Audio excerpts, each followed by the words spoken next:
Good day, everyone. Today's lecture focuses on the Colonial Age in English literature, a long and complex period that extends roughly from the 16th century to the mid-20th century. This era is closely connected with the expansion of European empires across the world, and literature produced during this time reflects the political, cultural, and ideological forces of imperialism. To understand this period properly, we must begin with its historical and cultural context. During the 15th and 16th centuries, European powers such as Britain, France, Spain, and Portugal began exploring and eventually colonizing vast regions in Asia, Africa, and the Americas. Colonization was not only about political control, it also involved economic exploitation, cultural domination, and the imposition of European languages, religions, and educational systems. English in particular spread widely during this time and gradually became a global literary language.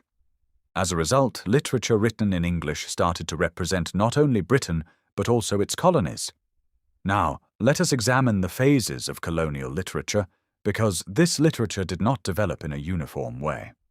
The first phase is the early colonial and exploration literature, covering the 16th and 17th centuries. This includes travel narratives, diaries, and reports written by explorers.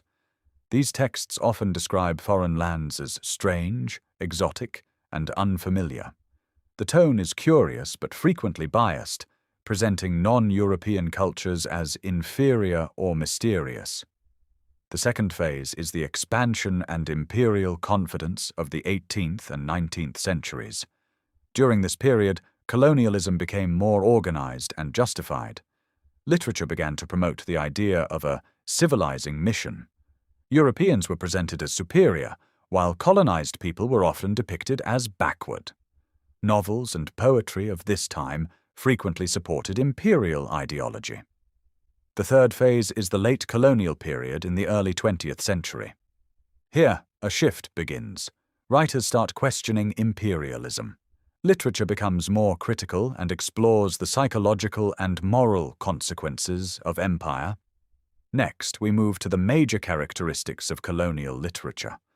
One key feature is Eurocentrism, where Europe is placed at the center of civilization. Non-European cultures are judged by European standards. Another important concept is the idea of the other. Colonized people are portrayed as fundamentally different, often inferior, exotic, or even dangerous. This othering helps justify colonial domination. We also see imperial ideology and justification. Many texts promote the belief that colonization is beneficial, even a moral duty. In addition, there is a strong emphasis on adventure and heroism. European characters are shown as brave explorers, while indigenous people are often passive or subordinate. Finally, colonial literature reflects a belief in cultural superiority, especially of Western education, Christianity, and social systems. Now, let us discuss some major writers and their representative works. First, Daniel Defoe and his famous novel Robinson Crusoe. This work tells the story of a shipwrecked man who survives on an island and gains control over it, including a native character named Friday. The novel symbolizes European dominance and reflects the colonial mindset of authority and superiority. Next, Jonathan Swift, with Gulliver's Travels. Although it appears to be a fantasy, it is actually a satire. Swift indirectly criticizes European arrogance and challenges the idea that Europeans are more civilized than others.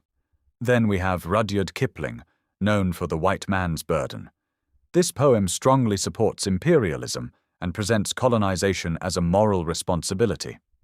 His novel Kim also reflects colonial India and imperial attitudes. Another important figure is Joseph Conrad, whose Heart of Darkness offers a powerful critique of imperialism. It exposes the brutality and moral corruption associated with colonial rule, particularly through the character of Kurtz. We also have E.M. Forster, with A Passage to India. This novel explores relationships between the British and Indians, highlighting racial tensions and cultural misunderstandings. H. Rider Haggard in King Solomon's Mines represents the adventure tradition. His work portrays Africa as mysterious and exotic, often reinforcing stereotypes. Finally, George Orwell, in Shooting an Elephant, provides a personal critique of imperialism. He shows how colonialism affects both the rulers and the ruled, creating moral conflict and psychological pressure. Let us now turn to the dominant themes in colonial literature. One major theme is power and domination, where Europeans are shown as controlling colonized populations. Another theme is cultural conflict, reflecting the clash between Western and indigenous values. There is also the theme of identity and superiority, where European identity is portrayed as rational and advanced, while others are marginalized. We also find exploitation and control, especially economic and political. In later works, we notice moral ambiguity, where writers begin to question whether imperialism is justified at all. An important aspect of this period is the role of language and education.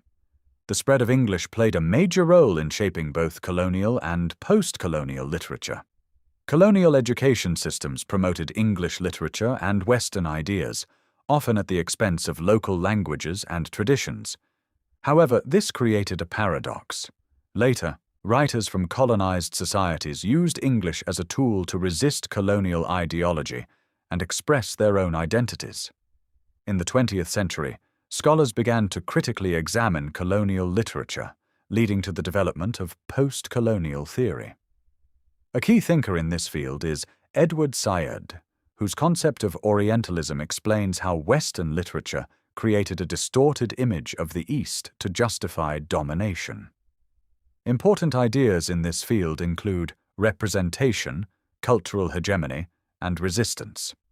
As colonies gained independence after World War II, literature entered a new phase known as post-colonial literature. This phase is characterized by the rise of native voices, a focus on identity and displacement, and the rewriting of colonial narratives from the perspective of the colonized. Finally, let us consider the significance of the colonial age in literature.